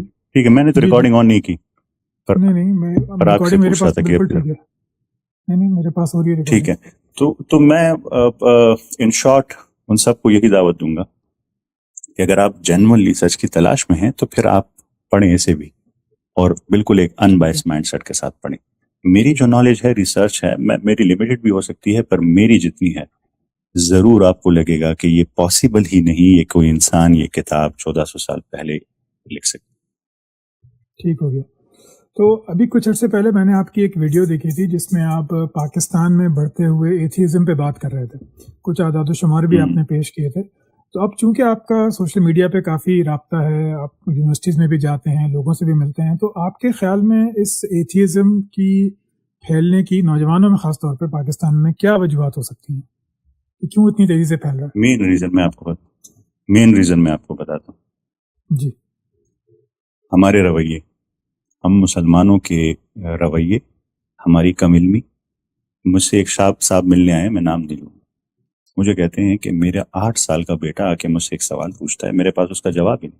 میں نے انہیں بتایا کہ اس کا تو اتنا خوبصورت جواب ہے کہ آپ اسے جواب دیتے تو وہ آپ کا بچہ جو ہے پھر نماز دل سے پڑھنا شروع کر دیتا. آپ نے جواب کیوں نہیں دیا؟ تو انہوں نے کہا مجھے تو نہیں پتا تھا یہ بات. تو جواب میں انہوں نے کیا کیا, اسے غصہ کیا, سختی کی اس پہ. اب دیکھیں, جب بھی آپ کسی کا دل دکھائیں گے نا, وہ چیز وہاں جمع ہوگی, وہ نیگیٹو انرجی وہاں جمع ہوگی. ہم لوگوں نے اگر کوئی جوان, دیکھیں میں جو سب کی بات نہیں کر, پر ایک بڑا پورشن وہ لوگ ہیں جو انٹلیکچوئل ہوتے ہیں, جو سوچتے ہیں, جو ریسرچ کرتے ہیں اور ان کے ذہن میں سوال آتے ہیں. اب وہ سوال لے کے بڑے جینون انداز میں جاتے ہیں کسی کے پاس کہ یہ بات مجھے تنگ کر رہی ہے, مجھے اس کا جواب دیں. ہم جواب میں کیا کرتے ہیں, ایک تو ہمارے پاس علم نہیں ہے کیونکہ ہم نے غور و فکر اور ریسرچ چھوڑ دیا ہے, تو ہم لوگ جواب تو نہیں دے سکتے, پر چاہتے بھی یہ کہ یہ پھر اس نے یہ سوال کیسے سوچ لیا ہے. اب میں جواب بھی نہیں دے سکتا, اسے روک بھی نہیں سکتا, تو میرے پاس ایک ہی راستہ بچتا ہے. ایموشنز تب آتے ہیں جب آپ کے پاس کوئی لاجیکل جواب نہ ہو, تو آپ غصہ کرتے ہیں, ناراضی کرتے ہیں, سختی کرتے ہیں. اور یہ بات میں کیوں کر رہا ہوں, میں بات کرتا ہوں ریگولر, مجھ سے جوان ملنے آتے ہیں, میرا ان باکس بھرا ہوتا ہے سارا ٹائم. جب میں ان سے بات کر لیتا ہوں تو وہ مجھے پھر ایکسپلین کرتے ہیں کہ یہ بات میں نے فلانے سے کی تھی, اس نے مجھے یہ کہا تھا کہ تم تو دین سے خارج ہو گئے ہو, والد صاحب نے یہ کہا تھا, ماں نے یہ کہا تھا. ایکسپلین کرتے ہیں مجھے. ہمارے جو رویے ہیں نا, ایک بچہ آپ کے پاس آیا تو میں ابھی, دیکھیں فراز صاحب, میں آپ کی قدر کیوں کرتا ہوں, آپ کو اللہ تعالیٰ نے بہت اچھے اخلاق دی بات کرنے کا. میں چاہتا ہوں کہ ایک ایسا ماحول بنے جس میں ڈفرنس آف اوپینین ہو پر احترام ہو, اخلاق. اور آپ کی اسی چیز کی وجہ سے میں صرف آپ کو نہیں, اپنے آپ کو اور آپ کے ارد گرد جتنے لوگ ہیں سب کو گناہگار ٹھہراتا ہوں کہ ایک انٹلیکچوئل مائنڈ تھا, شاید اس کے ذہن میں کوئریز تھی. اگر کوئی اچھا ذہن اس کے ساتھ بیٹھتا, اس سے بات کرتا, اسے سمجھانے کی کوشش کرتا, تو شاید ڈفرینٹ بھی ہو سکتا تھا. اللہ عالم, یہ میں آپ کو ایز این ایگزامپل بتا رہا ہوں, مطلب ناٹ یو, ایوری باڈی. تو اس سے اگر ایسے بات کی جاتی تو میرا جتنا اندازہ ہوا, مجھے جتنا پتا چلا, چونکہ ہم ان دا ایج آف انفارمیشن ہے, اب انفارمیشن ہر کسی کو ایبنڈنس میں ملے گی اور ہر جگہ سے ملے گی اور ہر طرح کی ملے گی. پہلے آپ انفارمیشن کو کنٹرول کر سکتے تھے, صرف پی ٹی وی تھا یا ٹی وی تھا, آپ بند کرنا نہیں دیکھنا اپنی چینل, یا گورنمنٹ نے پابندی لگائی ہوئی تھی یہ شیئر کریں یا یہ نہ شیئر کریں. اب آپ نے اپنے بچوں کو موبائل دیے ہوئے ہیں, آئی پیڈ دیے ہوئے ہیں, وہ ہر طرح کا کنٹینٹ کنزیوم کر سکتے ہیں, آپ اسے کنٹرول بھی نہیں کر سکتے. لوگ کہتے ہیں کہ یہ کر دو یہ کر دو, نہیں کنٹرول کر سکتے. آپ کسی چیز جیسے وہ شتر مرغ کے پیچھے, آسٹرچ کے پیچھے جب جنگلی کتے لگتے ہیں تو وہ کسی جھاڑی میں سر چھپا لیتا ہے, کہتا ہے کہ میں بچ گیا ہوں.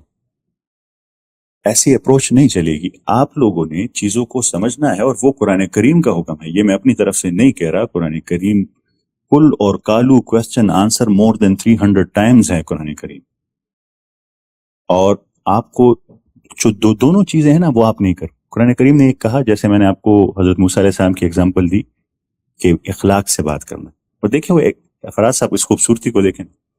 یہ بھی ہو سکتا تھا کہ اس سے زیادہ نرمی سے اس لیے بات کرنا, بادشاہ ہے, مطلب اس کے پاس ادھر دنیاوی لحاظ سے طاقت ہے, نہیں, ریزن بیان کیا گیا. نرمی سے بات اس لیے کرنا کہ اسے ہدایت مل سکے, ہاں, کہ اس کی ہدایت کا ذریعہ بن سکے. تو یعنی بات تبھی دل میں اترے گی جب آپ نرمی سے کریں گے. اور دوسرا قرآن کریم کا حکم تھا کہ غور و فکر کرو, سمجھو اس آسمان اور زمین کے. ان کے کوسچنز کیا ہوتے ہیں, وہ تو کوئی باغی نہیں بن رہے ہوتے, وہ سمجھنا چاہ رہے ہیں کہ یار یہ کیسے ہو سکتا ہے, یہ بات کیسے ہوئی, یہ کیسے, میں اسے کوگنیٹو ایبلٹی سے سمجھنا چاہ رہا ہوں. تو اگر آپ وہ چیز شاید متشابہات میں ہو, اس ٹائم آپ کو سمجھ نہیں ہو, پر آپ اسے 10 چیزیں اور سمجھا دیں, وہ 10 چیزیں وہ سمجھ جائے گا کہ ہاں یہ بات ٹھیک ہے, یہ بات ٹھیک ہے, یہاں شاید ابھی ہماری نالج نہیں پہنچی, ہم اسے ابھی ڈیکوڈ نہیں کر سکتے, اس کو ہم بعد میں ڈیکوڈ کریں. پر اگر آپ اسے غصہ کریں گے, نفرت کا اظہار کریں گے, تو وہ چیز ان کے دل میں بس جاتی ہے. اور میں نے دیکھے ہیں فراز صاحب کو, جو ایتھیس سے زیادہ اینٹی اسلام ہیں, اور وہ ان کا قصور ہے, پر اتنا نہیں ہے جتنا ان لوگوں کا ہے جن سے وہ ملے اور انہوں نے اسلام کے نام پر ان سے نفرت کی اور انہیں دھتکارا, تو وہ نفرت ان کے دل میں بیٹھ گئی, اور اسی نفرت کے لحاظ سے باقی لوگوں کو بھی اسی طرح کام کر رہے ہیں. آپ نے وہ جاوید اقبال والا واقعہ سنا ہوگا, انسان کی نیچر کے بارے میں بات کر رہا ہوں, جس نے 100 بچوں کو مار دیا تھا. ہاں جی,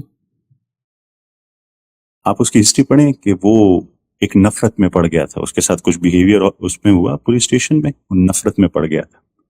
تو یہ جو میں کہتا ہوں نا کہ کسی کا دل نہیں دکھانا, بات پہنچائیں نرمی سے, خوبصورتی سے, اور لاجیکل بات پہنچا دیں. ہر ایک کے پاس فری ول ہے, وہ چاہے تو مانے چاہے تو نہ مانے, چاہے آپ کی بات اسے سمجھ آئے یا آپ کی بات اسے سمجھ نہ آئے, آپ کا کام اتنا ہے, پہنچا دیں. تو میرے لحاظ سے یہ میرا پوائنٹ, میں نے پھر اس ویڈیو میں ڈیٹیل بھی کیا ہے اور میں نے ایکسپلین بھی کیا ہے کہ یہ ایگزامپلز بھی دی ہیں کہ ہمارے رویے اور ہماری کم علمی.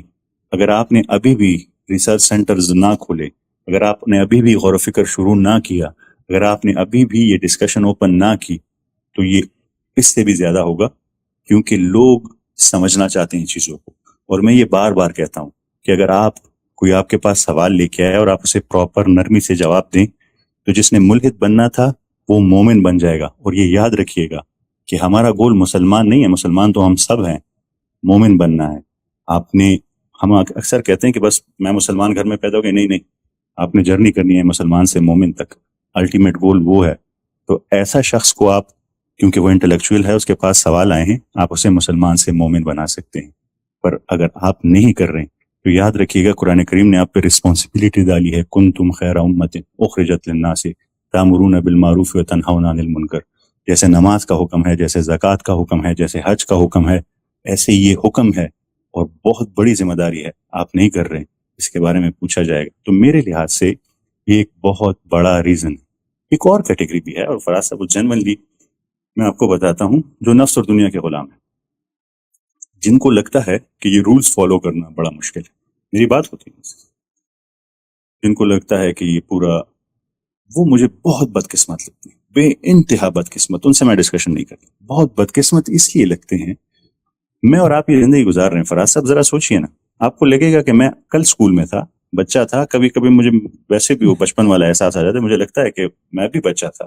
یہ لائف اتنی تیزی سے گزر رہی ہے, اتنی تیزی سے گزر رہی ہے, اور اپنے لائف کو دیکھو کتنے مسئلے ہوں گے, بچے ہیں بیمار ہو گئے، اسکول ہے، کالج ہے، فائنینشیل ایشو ہے، اکنامک ایشو ہے، یہ ایشو ہے، یہ ایشو ہے، ریگارڈلیس آف کون ایتھیسٹ ہے کون مسلمان ہے، لائف میں بہت سارے مسائل ہوتے ہیں. ایشوز ہوتے ہیں.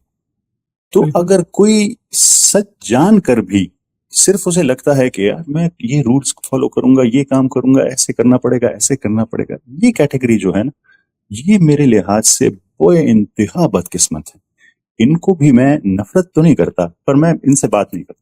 میں اس لیے بات نہیں کرتا کہ انہوں نے اپنا ڈیسیجن کر لیا ہے جو بہت برا ڈیسیجن ہے، میرے خیال میں بے انتہا غلط ڈیسیجن ہے. پر ایسی کیٹیگری بھی ہے. میں جو محنت کر رہا ہوں اور جن کو میں قدر کی نگاہ سے دیکھتا ہوں اور واپس لانا چاہتا ہوں، وہ لوگ ہیں جو ہمارے رویوں کی وجہ سے اور علم کی کمی کی وجہ سے چلے گئے. میں چاہتا ہوں کہ انہیں پیار سے، دلیل سے واپس لا سکوں. ٹھیک ہو گیا.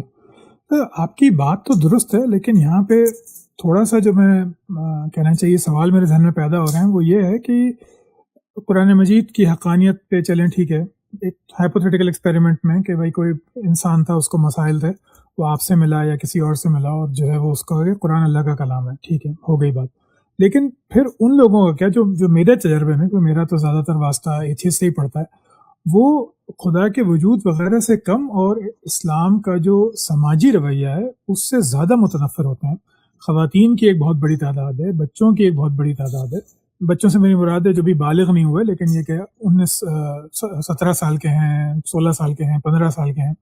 ان کی ایک پھر وہ لوگ ہیں جو سوشل میڈیا پہ آتے ہیں، کہنا چاہیے اسلام کی تاریخ کا مطالعہ کرنا چاہتے ہیں، تو وہ پھر متنفر ہوتے ہیں ان سے. تو یہ جو اسلام کا جو یہ ایک سماجی پہلو ہے جس سے اعتراضات اٹھتے ہیں، وراثت کا قانون ہو گیا، لونڈی غلاموں کا تصور ہو گیا، سیکس سلیوری ہو گئی، اور یہ جو خواتین کی ناقص العقل والی بات ہو گئی، یہ جو ہمارے ہاں یہ جو ایک تھیوکریسی والی جو چیزیں ہیں کہ بھئی ہم نے ایران میں دیکھا کہ وہاں پہ علماء کی حکومت نے کیا کیا، اتنے 40 ایئرس کے قریب وہ کیا کر رہے ہیں، افغانستان میں کیا ہو رہا ہے وغیرہ وغیرہ. نہیں، میں کسی مخصوص مسئلہ کی بات نہیں کروں گا، لیکن جو اسلام کی جو سماجی تاریخ ہے، اس کے جو سماجی احکام ہیں وہ بہت زیادہ متنفر کرتے ہیں. تو ان کے لیے آپ کیا سجیسٹ کریں گے کہ خدا کو مان لیا کہ اچھا بھائی ٹھیک ہے کریٹر ہے، لیکن قرآن مجید میں جو احکام ہے یہ جو ہے یہ سماجی احکام جو ہیں یہ درست نہیں ہے، اسلام کی تعبیر جو 1400 برس میں ہو رہی ہے یہ ہرگز بھی درست نہیں ہے.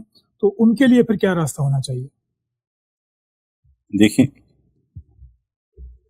اگر وہ لوگ جنہیں لگتا ہے کہ ہمارے ساتھ زیادتی ہو رہی ہے، سمپل سینس کہ یہ جو حکم ہے قرآن کریم کا وہ میرے ساتھ زیادتی ہے، جی میرے لحاظ سے یا میری جو انڈرسٹینڈنگ ہے، یہ کچھ چیزیں جو آپ نے مینشن کی، میری اس کے بارے میں انڈرسٹینڈنگ بالکل الگ ہے ان کنٹیکسٹ آف قرآن کریم کہ قرآن کریم نے اسے کیسے ایکسپلین کیا ہے. اگین ناٹ مائی اوپینین، جو میں نے پڑھا ہے، جو میں نے دیکھا ہے اس کے کنٹیکسٹ میں وہ کیسی ہے، وہ لونڈیوں کے بارے میں کیسے ہے، وراثت کے بارے میں کیسے ہے، عورتوں کے حقوق کے بارے میں کیسے.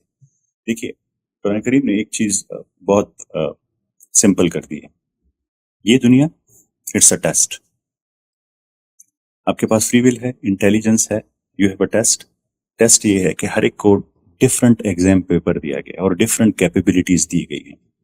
کسی کا پیپر ہمیں ظاہری طور پر مشکل لگتا ہے، اس کو ٹف پیپر آ گیا. دو چیزیں ویسے بتا دوں، ایک وہ چیز جس کو مس انٹرپریٹ کیا گیا ہے، مس انٹرپریٹ کے لیے وہ پھر ڈھونڈے لوگوں کو، سمجھے اسے کہ اس کا بیسک کیا ہے، اس کو سائڈ پہ رکھ کے وہ چیزیں جنہیں لگتا ہے کہ اچھا یہ چیز عورت کے لیے کیوں ایسے ہے، مرد کے لیے ایسے، فلانے کے لیے ایسے، ڈھینگلے کے لیے کیسے ہے، اس کے لیے میں بتا رہا ہوں. دیکھیں، ڈفرنٹ پیپرز ملے ہیں ہر ایک کو، ڈفرنٹ ٹیسٹ ملے ہیں، اور اس کے مطابق ڈفرنٹ کیپیبلٹیز بھی ہر ایک شخص کو ملی ہیں. دیکھیں، ایک سی او کا جو خانسامہ ہے یا جس کا جو نائب قاصد ہے وہ سوچ سکتا ہے کہ میں کیوں ایسے غریب گھر میں پیدا ہوا، ایجوکیشن بھی نہیں ہوئی، اس کو دیکھو گاڑیوں میں گھوم رہا ہے، میں یہاں پہ ہوں. ہر ایک کے لیے ڈفرنٹ ٹیسٹ، ہر ایک کو ڈفرنٹ. قرآن کریم میں جو پاسنگ مارکس ہے نا، وہ ایسے نہیں ہے جیسے آئی ڈونٹ نو آپ کے ٹائم میں کیا تھا، ہمارے ٹائم پہ 33 پہ پاس ہوتا تھا اسکول میں، جو 33 میں ہوتا تھا. 33 اردو کا پیپر میرے لیے بڑا مشکل ہوتا تھا، پاس تو ہو جاتا تھا پر ویسے یہ 33 بڑا. تو 33 یہ پاسنگ مارکس ہے، پر تین میں ایسے نہیں ہے کہ آپ نے 33 مارکس لینے. تو وہ فراز صاحب کو کوگنیٹو ایبیلٹیز اچھی ملی، انوائرمنٹ اچھا ملا، اس نے بھی 33 لینے. اور کسی دوسرے کو، جسے جینڈر کو یا دوسرے شخص کو جس کو فیوریبل انوائرمنٹ نہیں ملا، اس نے بھی 33. نہیں، قرآن کریم میں پاسنگ مارکس جو ہیں وہ ریلیٹو مارکنگ. ایک کو کیونکہ ٹف انوائرمنٹ، ٹف وہ چیزیں جو میں نے اسٹارٹ میں آپ کو بتائی تھی کہ جس میں آپ کا کنٹرول نہیں ہے، وہ آپ کو مل گئی ہیں، ویسے چیزیں آپ کو وہ اس سسٹم کے مطابق آپ کو مل گئی، تو اس پہ آپ کا کنٹرول نہیں ہے، تو وہ آپ کو ٹف ملی ہیں، اس میں آپ کو کہا جائے گا کہ 10 نمبر لیے پاس ہو جاؤ، پاس ہو کے آ جاؤ، میں جاؤں گا، مجھے فیوریبل کنڈیشنز مل گئے اور 70 مارکس، میں کہا 10 والا پاس ہو گیا، میں تو پہلے پاس ہوں، میں جاؤں گا، وہ کہیں گے نہیں رکو، تمہیں یہ کیپیبلٹیز اور یہ انوائرمنٹ ملا تھا، فیوریبل چیزیں ملی تھی، اب تم اس کا حساب دو۔ یہ یاد رکھیے گا، اس دنیا میں اگر آپ کو کوئی ایج ملا ہوا ہے، میں پھر کہتا ہوں کچھ مس انٹرپریٹیشنز ہیں، اس مس انٹرپریٹیشنز کو سمجھنا ہوگا، اور کچھ اگر آپ کو لگتا ہے کہ ایک کو ایج ملا ہے کسی لحاظ سے، اس ایج ہر ایک اس دنیا میں کوئی بھی چیز آپ کو ایکسٹرا ملی ہے، اس کا آپ کو جواب دینا ہوگا، اس کے لیے آپ کے پاسنگ مارکس زیادہ ہوں گے، اس کے لیے آپ آنسریبل ہوں گے۔ تو یہ جتنے لوگ ہیں وہ اس کو دو نظر سے دیکھیں، ایک اس کو سوچیں کہ مجھے جس طرح بتایا گیا ہے آیا وہ ٹھیک ہے یا وہ مس انٹرپریٹیشن ہے، اور وہ اگر مس انٹرپریٹیشن ہے تو کیوں ہے، میں اس کو ذرا سمجھوں، اس پہ اپنی ریسرچ کروں، ان باتوں کو سمجھ آئے، وہ مجھ سے جو برا کر رہا ہے وہ اسلام کر رہا ہے یا مسلمان کر رہا ہے، اس کو یہ ڈفرنس سمجھنا ہوگا۔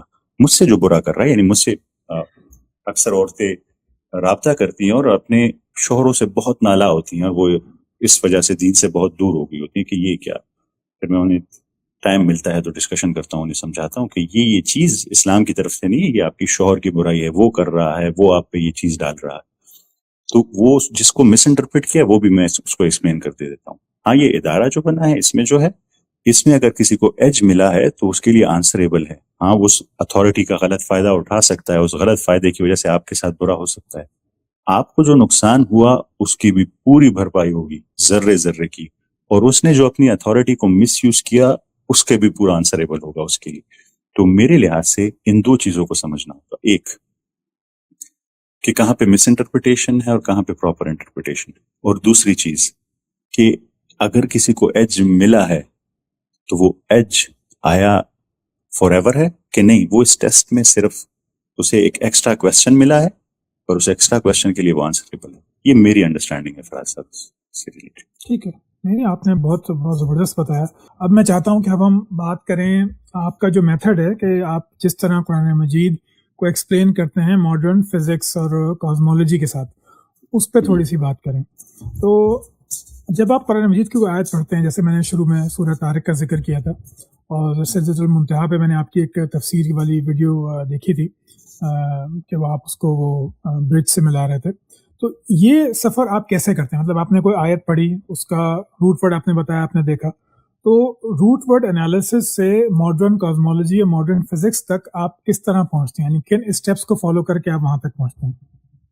اچھا، سب سے پہلے وہ جو میں جس مین چیز کو فالو کرتا ہوں نا، قرآن کریم کی آیت ہے فلا یتدبرون القرآن، قرآن کریم میں 2 جگہ یہ دبر سے نکلا ہے۔ دبر جو ہوتا ہے نا، وہ کچھ چیزیں سامنے ہوتی ہیں، کچھ بیک پہ ہوتی ہیں۔ دبر وہ ہوتا ہے کہ اس کی پیچھے والی لیئرز کو بھی ڈھونڈو کیا ہے، صرف سطحی انفارمیشن نہیں، اس کے پیچھے بہت اور ایک ڈیٹیل ہے، تو وہ دبر وہ ہوتا ہے جو اس کا پیچھا کرتا ہے، اس کی وہ ڈیٹیل انفارمیشن کو سرچ کرتا ہے۔ تو ہمیں یہ کہا گیا ہے کہ ڈھونڈو، اس میں کچھ ہے، اس میں راز پڑے ہوئے ہیں بہت سارے۔ تو میرا میتھڈ جو ہوتا ہے وہ اس لحاظ سے سٹارٹ ہوتا ہے، اس کو میں سمجھتا ہوں۔ دوسری چیز، پھر میں کنٹیکسٹ کو دیکھتا ہوں، یہ آیت کہاں بیان ہوئی ہے، اس سے آگے کون سی آیت ہے اور اس کے پیچھے کون سی آیت ہے، وہ کیا بیان کر رہی ہے۔ دیکھیں، مجھے بالکل بھی اندازہ نہیں تھا اس کا سورہ واقعہ کا۔ سورہ واقعہ میں پڑھ رہا تھا تو اس میں 60 کے بعد 4 سوال قرآن کریم پوچھتا ہے۔ افرأیتم ما تمنون، کیا تم نے کبھی اس نطفے پر غور کیا ہے جس سے تم پیدا ہو جاؤ؟ پھر دوسرا، وہ سیٹ پر، تم نے کبھی اس سیٹ پر، اب میں یہ آپ کو بہت جینوئنلی بتا رہا ہوں، مجھے کچھ نہیں پتا تھا، سائنٹیفک کچھ بھی نہیں پتا تھا اس کا کہ یہ کیا ہے، یہ کیوں یہ پوچھ رہے ہیں، پر مجھ میں تجسس پیدا ہوتا ہے۔ اللہ تعالیٰ جب بھی قرآن کریم میں سوال پوچھتے ہیں، مثل کہتے ہیں، آیت کہتے ہیں، عجب کہتے ہیں، قسم کا ذکر ہوتا ہے، میں الرٹ ہو جاتا ہوں، بالکل کچھ ہے یہاں۔ تو افرأیتم ما تمنون، تم نے کبھی وہ ڈراپ، سپرم کا ڈراپ، اس کے بارے میں سوچا ہے؟ دوسرا، وہ سیڈ جس سے یہ پودے بنتے ہیں، درخت بنتے ہیں، اس کے بارے میں سوچا ہے؟ تیسرا، وہ پانی جو تم پیتے ہو اس کے بارے میں، اور فورتھ تھا وہ آگ جو تم جلاتے ہو اس کی لکڑی کے بارے میں پوچھا۔ یہ 4 چیز کرتے ہوئے ہم پیدا کرتے ہیں، وہ اسی طرح سوال ہے نا پورا وہ۔ جی، یہ فل یہ ایک سلسلہ، یہ 4 سوال ہیں بیسکلی۔ اور ان 4 سوالوں کے بعد ایک قسم کا ذکر ہے، اور عظیم قسم کہا اسے، صرف قسم کا ذکر نہیں کہا اسے، ایک عظیم قسم کہا. جیسا میں نے آپ کہا کہ قسم کا ذکر مطلب ہے امپورٹنٹ چیز، تو جس کسی کو عظیم کہا تو بہت امپورٹنٹ ہے. اب قرآن کریم نے ایک قسم کو عظیم کہا، اور اسی کو کیوں عظیم کہا، اور ان 4 سوالوں کے بعد کیوں؟ تو وہ ہے فلا اقسم بمواقع النجوم ستاروں کے ڈوبنے کی لقسم جگہ. وَإِنَّهُ لَقَسَمٌ لَوْ تَعْلَمُونَ عَظِيمٌ. اور پھر دیکھیں نا، یہ قرآن کریم کی خوبصورتی ہے کہ یہ نہیں کہا کہ اگر تم مسلمان ہو تو تمہیں پتا ہوگا کہ یہ عظیم قسم. وَإِنَّهُ لَقَسَمٌ لَوْ تَعْلَمُونَ، اگر تمہارے پاس علم ہے تو تمہیں پتا چلے گا کہ یہ ایک عظیم قسم ہے. تو جو میں آپ کو بات سمجھانے کی کوشش کر رہا ہوں نا، میں کنٹیکسٹ کو دیکھتا ہوں، لنک کی چیز کو دیکھتا ہوں. 4 سوال پوچھے، پھر اس کو قسم کا کیوں. میں آپ کو اپنی کیفیت بتا نہیں سکتا کہ جب میں نے یہ پڑھا اور مجھے نالج نہیں تھا، میں اتنا بے چین رہتا ہوں پھر کئی دنوں تک کہ یہ کیا کنیکشن ہے اس کا، 4 سوال کیوں. اور اس کا مجھے اس ٹائم نہیں پتا تھا کہ ایک ستارہ، بہت بڑا ستارہ جب مرتا ہے تو سپر نووا کے ذریعے تو اس کے 2 کورز بنتے ہیں، ایک انر کور بنتا ہے، ایک آؤٹر کور بنتا ہے. انر کور سے نیوٹران سٹار بن جاتا ہے، اور اگر بہت ہیوی ہو تو بلیک ہول بن جاتا ہے، اور آؤٹر کور سے جو ہے وہ نیبیولا بنتا ہے. وہ نیبیولا میں وہ تمام کیمیکل ایلیمنٹس ہوتے ہیں پیریوڈک ٹیبل میں جو ہمارے پاس ہیں، وہ تمام ایلیمنٹس دھوئیں کے شکل میں ہوتے ہیں. پھر گریوٹی اس ڈسٹ کو، اس نیبیولا کو دباتی ہے تو اس سے ہمارا پلانیٹری سسٹم بن جاتا ہے. تو یہ جو سپرم ہے، یہ جو ووڈ ہے، یہ جو پانی کا آکسیجن جو ہے، ہائیڈروجن تو پہلے ہی بن گیا، اور جو لکڑی کا کاربن وغیرہ ہیں، یہ تمام چیزیں اس سٹار کے دھماکے سے، اس سٹار کے مرنے سے بنی، اور اس سے پھر نیبیولا بنا، پھر گریوٹی نے اسے دبایا، پلانیٹری سسٹم بنا، اور یہ تمام چیزیں میں نے یہ کنیکشن جیسے نوٹ کیا مجھے اطمینان مل گیا. فلا اقسم بمواقع النجوم، اور اسے عظیم قسم کہا. پھر اس کے جو انر کور تھا وہ تو ایک اور ہی کہانی ہے، بہت آگے نکل جائے گی، پھر ہم سورہ طارق اور اس پہ چلے جائیں گے. پر میں آپ کو صرف یہ سمجھا رہا تھا کہ میں کنٹیکسٹ کو دیکھتا ہوں، روٹ ورڈز کو بھی دیکھتا ہوں، کنٹیکسٹ کو بھی دیکھتا ہوں. قرآن کریم چونکہ ہمیں حکم دیا کہ سوچو، غور و فکر کرو، اگر نہیں کر رہے ہو تم بدترین جانور ہو. ذرا سوچئے نا، کون سی بک نعوذ باللہ اگر سچ نہ ہو تو آپ کو چیلنج کرے گی کہ سوچو، نہیں سوچو گے تو تم بدترین جانور ہو. سوچو. میں مجھ میں اگر غلطی ہو نا تو میں کسی کو ایسے چیلنج نہیں کروں گا، نہیں، بیٹھو سارے اس کو پروف کرو کہ سوچو اس پہ ادھر. تو اس نے سوچنے پر مجبور کیا، تو میں سوچنے لگا. اسی لحاظ سے میں تدبر کرتا، دبر کو فالو کرتا، کیا میننگ ہے اس کے نیچے، اس کے کنٹیکسٹ کو دیکھتا، اس کی آگے کی آیت ہے، اس کی پیچھے کی آیت ہے، اس کے روٹ ورڈز کو، اور پھر اس مقام پر پہنچتا. پھر اس کے بعد جاتا میں ایکوائرڈ نالج، پھر سمجھتا کہ ستارے کے ڈوبنے کی جگہ کیا ہے، اسپرم کی کمپوزیشن کیا ہے. پہلے تو میں نہیں پتا کیمیکل کمپوزیشن کی بات ہو رہی ہے، کس چیز کی بات ہو رہی ہے، واٹر کی کمپوزیشن کیا ہے، ووڈ کی کمپوزیشن کیا ہے، سیڈ کی کمپوزیشن کیا ہے. تو یہ میرا طریقہ کار ہوتا تھا چیزوں کو سمجھنے کا. پہلی بات تو یہ کہ جب ہم اسلام، قرآن مجید جو ہے وہ مسلمانوں کی توجہ کا مرکز کئی صدیوں سے رہا ہے، تو آپ کے خیال میں جو آپ کی ریسرچ ہے، جو آپ کا میتھڈ ہے، اس سے آپ کو کیا لگا کہ ان 14 صدیوں میں قرآن مجید پہ اس انداز سے غور و فکر کیوں نہ ہو سکا؟ کیونکہ کازمولوجی میں مسلمانوں نے بہت کام کیا، فزکس میں بہت کام کیا، ایولیوشن کی تھیوری بھی کئی مسلمانوں نے شروع میں پیش کی، لیکن قرآن مجید کسی کا بھی، جتنی میری معلومات ہے، کسی بھی سائنسدان کا مرکز نہیں تھا. کسی بھی سائنسدان نے، چاہے وہ کوئی بھی ہو، ابن مسکویہ ہو، ابن رستو، کوئی بھی ہو، ابن شاطر ہو، کسی نے بھی کبھی یہ نہیں کہا کہ یہ چیز مجھے قرآن سے ملی ہے. اس کو آپ کیا دیکھتے ہیں کہ اس کی وجہ کیا یہ تھی کہ ہمارا سیاسی ماحول ایسا نہیں تھا، یا اس کی وجہ یہ تھی کہ اس وقت انسان کا علم جو ہے وہ اتنا آگے نہیں پہنچا تھا کہ ان آیات کے معنی واضح ہو سکیں، جیسا کہ آپ کو آج واضح لگتا ہے؟ اس کے بارے میں میرا اوپینین تھوڑا ڈفرینٹ ہے.